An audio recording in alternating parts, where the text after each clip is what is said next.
Hey, Tane the Digital Realtor with eXp Realty here, and today I got for you guys for sale by owner tip number 5.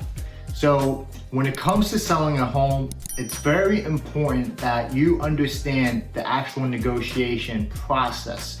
So most people think that when you're selling a home, you're just selling it one time, done and over with. Nope, you're actually technically selling the home 3 times. And here's what I mean by that. So the first time that you're selling the home is when you are actually getting the buyers to write up the offer, right? Second is gonna be home inspection time. Third and final is gonna be the appraisal time. And the reason why it's important for you to know that is because throughout each stage, you need to know exactly how you will negotiate. Even certain agents don't even think about this. But luckily for me, I was taught by one of the best mentors out there throughout the country. And these are things that you guys as sellers should understand as well. So one thing that most people, need to be also aware of is all offers are good news, right? Let's say, for example, you have the home up for sale for $325,000 and you get an offer in for $325,000, and they got 3% buyer's agent commission, and then you've also got your standard 3% closing cost assistance. And closing cost assistance is very common here in Virginia. For most of you sellers that are selling the first time on your own, it's important for you to know that as well. The reason for that is if you're selling your home for $325,000 and then you also have all your other neighbors that are right around that price range, whether if it's, their home is better amenities, features, and better location, right? And they're also offering the closing costs, closing cost assistance, that's gonna make a huge difference. And do keep in mind that the closing cost assistance is all dependent on the actual market, and as well, who has the leverage, right? At the end of the day, if you are a homeowner selling on your own, have it listed for $325,000 and your home has been on the market for 90 something days, and the average days on the market in your area is about 3 days, then you don't really have that much leverage, right? And depending on how bad you want to sell it, they may come to you with a lower offer and ask you for closing cost assistance. And if other neighbors or other sellers are offering that, they're gonna go more with the other sellers. So do keep that in mind. And it's important knowing first, when you get the offer stage, when they're writing up the offer, you have to negotiate through that. You want to try to get yourself the best deal as possible there and then as a seller. Because what's going to happen is the next stage where you're selling the home, during the home inspection, you're gonna need to renegotiate again.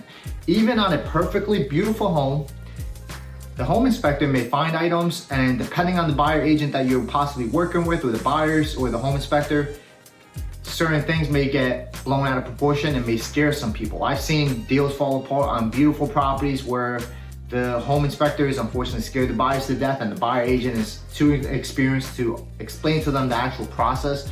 Deals fall apart all the time, so you're gonna need to renegotiate through that as well. And this is why it's important that the first stage where you're actually selling the home, when buyers are writing up the offer, you try to get yourself the best deal possible, is because of this.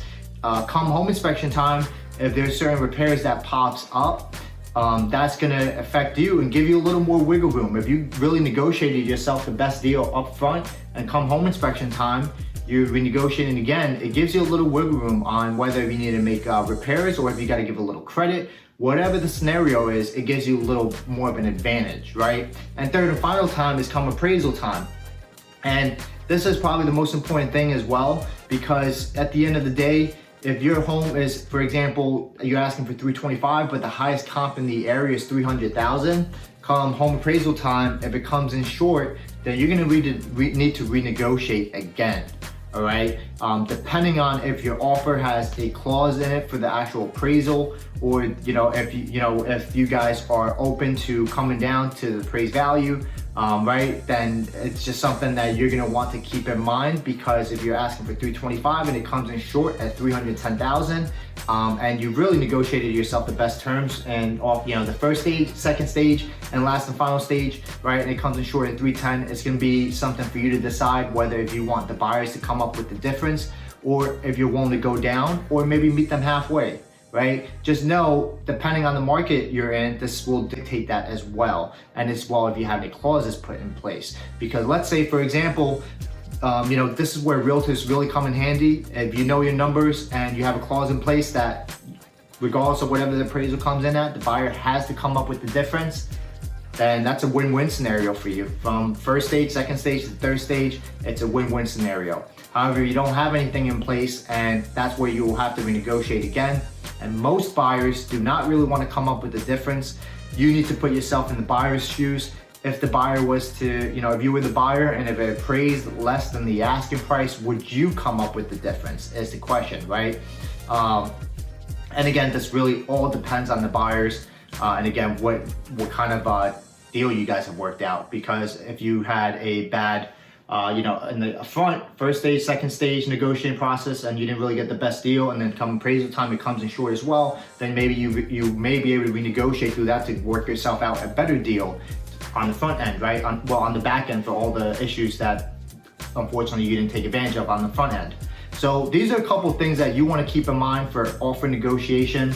And just understand that it really depends on who has the leverage at the end of the day, right? How bad does the buyer want it?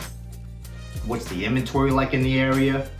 How bad do you want to sell, right? And how long has the home been on the market? It's gonna really come down to that.